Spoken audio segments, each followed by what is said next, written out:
Assalamualaikum friends, myself Sabir Ali from the Coding World and welcome back our new course of Computer Basics. Today we will discuss about what is a computer यानी computer क्या है। इस पर बात करने से पहले हम ये देख लेते हैं कि कंप्यूटर को बनाया क्यों। ये नीचे रेड कलर में आपको एक लाइन नज़र आ रही होगी, the word computer is derived from the word compute, यानी जो कंप्यूटर वर्ड है वो निकला है वर्ड कंप्यूट से, जिसका मतलब है कैलकुलेशन। ये वर्ड ही हमें बता रहा है कि जो कंप्यूटर है उसे बेसिकली बनाया ही कैलकुलेशन के लिए गया था। अबैकस नाम से एक डिवाइस शुरू में बनाई गई थी जो सिर्फ कैलकुलेशन के लिए ही इस्तेमाल होती थी। इसे फर्स्ट कंप्यूटर भी कहा जाता है। चार्ल्स बेबेज ने 1822 में फर्स्ट मैकेनिकल कंप्यूटर बनाया था, जिस वजह से इसे फादर ऑफ कंप्यूटर भी कहा जाता है। अब हम आते हैं अपने मेन टॉपिक की तरफ कि व्हाट इज़ अ कंप्यूटर, यानी कंप्यूटर क्या है। अगर हम बेसिक लेवल पर इसकी डेफिनेशन को समझने की कोशिश करें, Computer is an electronic machine that is used to solve various problems according to a set of instruction given to it. यानी कंप्यूटर एक इलेक्ट्रॉनिक मशीन है, इलेक्ट्रॉनिक भी बिजली से चलने वाली, जो हमारे वसाइल को हमारी इंस्ट्रक्शन के मुताबिक हल करती है। ये तो है इसकी एक सिंपल सी डेफिनेशन या बेसिक सी डेफिनेशन कंप्यूटर को समझने के लिए। लेकिन अगर हम एडवांस लेवल पर, हाई लेवल पर कंप्यूटर को समझने की कोशिश करें, a computer is a device that accepts information in the form of digital data and manipulate it for some result based on a program and software.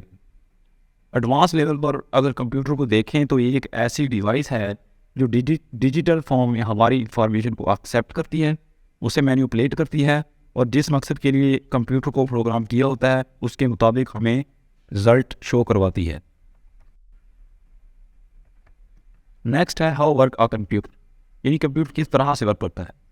इस पर बात करने से पहले हम 2 पॉइंट्स हैं उनको देख लेते हैं। पॉइंट नंबर 1 है without a human computer is a dull machine, यानी इंसानों के बगैर कंप्यूटर जो है वो बेकार मशीन है। फॉर एग्जांपल, आप अपने कंप्यूटर को खुद से थोड़ा दूर रख दें, क्या वो कोई वर्क करेगा? जवाब है नहीं।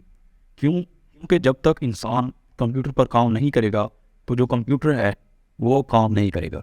इस तरह जो कंप्यूटर है वो इंसान पर डिपेंडेंट है, वो इंसान के बगैर कंप्यूटर जो है वो बिल्कुल ही बेकार मशीन है। कंप्यूटर तब ही कोई वर्क करेगा जब इंसान उस पर कोई काम करेगा। इस तरह जब हम कंप्यूटर को कोई इंस्ट्रक्शन नहीं देंगे, कोई इनपुट नहीं देंगे, तो कंप्यूटर भी कोई काम नहीं करेगा। इस तरह जो कंप्यूटर है वो इंसानों के बगैर बिल्कुल ही बेकार मशीन है। इसके बाद बात आती है computer is just like a human. ये मैंने क्यों नहीं लिखी कि जो कंप्यूटर है वो ह्यूमन की ही तरह का है। क्यों? अगर कंप्यूटर और इंसान को एक दूसरे के सामने रखी और देखें कि जो इंसान है उसमें उसका स्ट्रक्चर है, उसमें हड्डियाँ हैं, उसका जिस्म है। इसी तरह कंप्यूटर जो उसका हार्डवेयर पार्ट्स हैं, कीबोर्ड है, उसका मॉनिटर है, उसका माउस है, इनके उसका एक फिजिकली उसकी एक शक्ल है, फिजिकली उसकी इसका कोई वजूद है।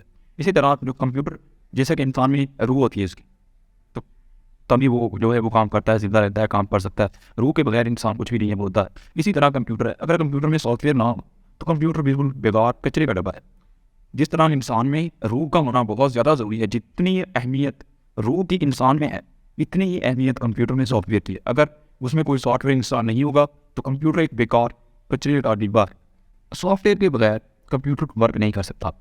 तो इसी तरह अगर कंप्यूटर में सॉफ्टवेयर और हार्डवेयर दोनों का कंपैरिजन होगा तभी कंप्यूटर वर्क करेगा, अदरवाइज़ कंप्यूटर कोई वर्क नहीं करेगा। इसलिए अगर इंसान की कोई हड्डी वगैरह टूट जाती हैं या कोई मसाइल हो जाता है, इसी तरह ही सेम कंप्यूटर के साथ होता है। अगर कंप्यूटर को कोई फिजिकल या हार्डवेयर पार्ट कोई डैमेज हो जाता है तो उसी तरह उसको भी कोई नुकसान होता है। ये नहीं कि सिर्फ सॉफ्टवेयर हो तो कंप्यूटर वर्क करेगा, उसका हार्डवेयर पार्ट अभी सही होना बहुत ही ज़रूरी है। हार्डवेयर और सॉफ्टवेयर दोनों को कंपैरिजन होगा तभी कंप्यूटर वर्क करेगा, अदरवाइज कंप्यूटर कोई वर्क नहीं करेगा, हमें कोई भी आउटपुट, कोई भी रिजल्ट नहीं देगा और ना ही हमें उसे कोई इंस्ट्रक्शन दे पाएंगे, कोई अपना जो मसाइल है वो हल कर पाएंगे। Overall a computer work in 4 steps, यानी जो हमारा कंप्यूटर है वो ओवरऑल 4 स्टेप्स में वर्क करता है। स्टेप नंबर 1 है input. Input is the data before processing, यानी प्रोसेसिंग से पहले जो हमारे पास डेटा मौजूद होता है, जो इन्फॉर्मेशन मौजूद होती है उसे हम कहते हैं इनपुट। स्टेप नंबर 2 पे है स्टोरेज, यानी जब हम कोई डेटा या कोई इनपुट कंप्यूटर को देते हैं तो वो उसे कुछ अरसे के लिए अपने पास स्टोर कर लेता है। The storage is how the computer retain input data. Step number 3 पे है processing. Processing is where input get transformed into output, यानी डेटा का इनपुट से लेकर आउटपुट तक ट्रांसफर होने के दरमियान का जो मरहला है, दरमियान का जो प्रोसेस है, उसे हम कहते हैं प्रोसेसिंग। स्टेप नंबर 4 पे है आउटपुट।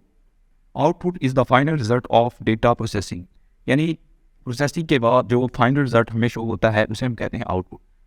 इसको हम अगर एक मिसाल से समझने की कोशिश करें तो जैसे हम कंप्यूटर को कैलकुलेशन के लिए कोई डिजिट्स देते हैं, फॉर एग्जांपल 2+2, तो जो कंप्यूटर है वो उसे कुछ अरसे के लिए अपने पास स्टोर करेगा, उस पर कुछ प्रोसेस करेगा और उसके बाद जो उसका रिजल्ट बनता है, जैसे 2+2 4 बनते हैं, तो वो स्क्रीन पर हमें 4 जो है वो प्रिंट करा देगा।